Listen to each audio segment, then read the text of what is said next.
Welcome back to your Taylor Council Connection. My name is Daniel Seguin, and this is a recap of the December 12, 2024 City Council meeting. The meeting began with the consent agenda, non-controversial and routine items that can be voted on with a single vote. These items include a construction contract award, a memorandum of understanding between the city and the Greater Taylor Community Organizations Active in Disaster, a budget amendment, monthly financial report, a payment to TxDOT, and an amendment to the EDC budget. The council pulled the construction contract award from the consent agenda to highlight the incredible savings.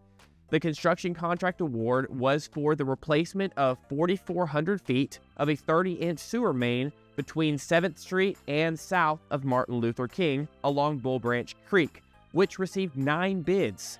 $2 million of funding for this project was provided by Williamson County through the American Rescue Plan Act funding.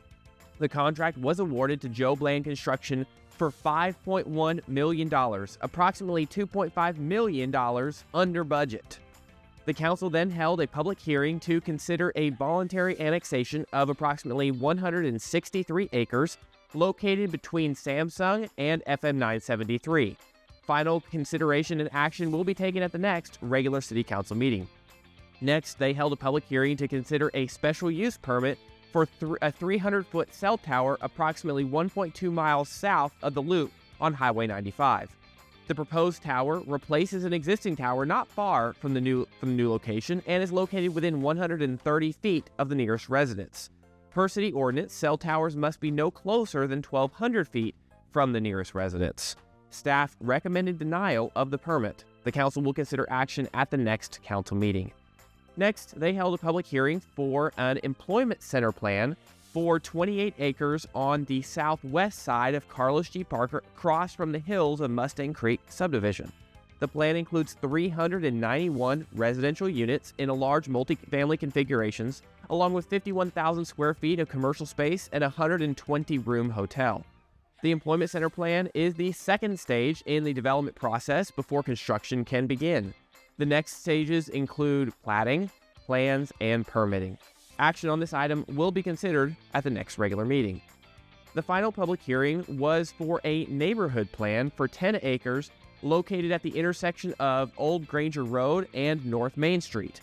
The plan includes 321 proposed multifamily units along with 2.3 acres of civic space, a trail, swimming pool, sports fields, and outdoor grilling area. Action on this item will be considered at the next meeting. Following the public hearings, the council received an update on the Justice Center project. Schematic design work has been completed. Here is a video fly-through of what the facility design currently looks like. During this phase, the overall size of the building was reduced to better fit within budget constraints. And with the council's approval of the final schematic design, next steps include design development, detailed cost estimates, and a construction schedule from the construction contractor. This is estimated to be complete by the end of May, when we will have a better idea of construction start and end dates. The next update to council is expected in June. Next, they considered a proposal from Taylor Center for Assistance and Navigation. TCAN is seeking a location to stage a trailer twice per month that includes 2 full restrooms with showers and a laundry unit for use by the homeless population. The council directed staff to begin working on an agreement with TCAN and to pursue support from nonprofit organizations in town to stage the trailer. The council then considered a request from the police department to establish a problem-oriented policing unit. This unit would consist of 1 sergeant and 3 officers.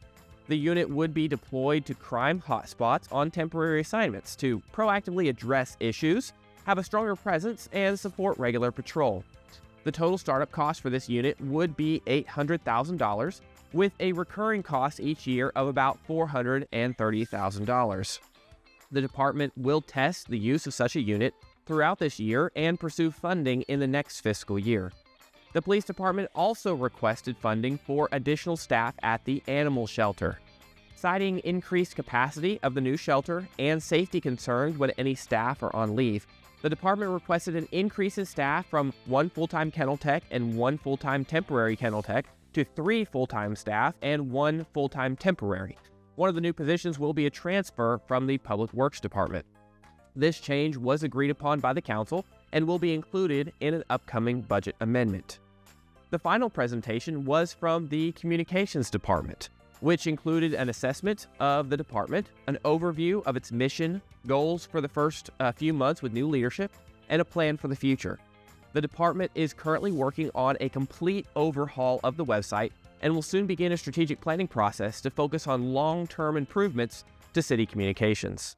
They requested a budget amendment for $15,000 to provide training for council members and department directors on media relations, interview skills, crisis management, and community listening strategies.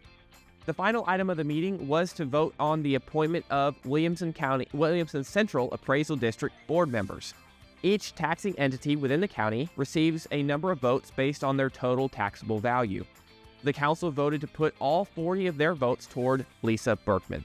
Thank you for tuning into your City Council Connection. Don't forget to like the video and share your thoughts in the comments below, and we'll see you in the next one.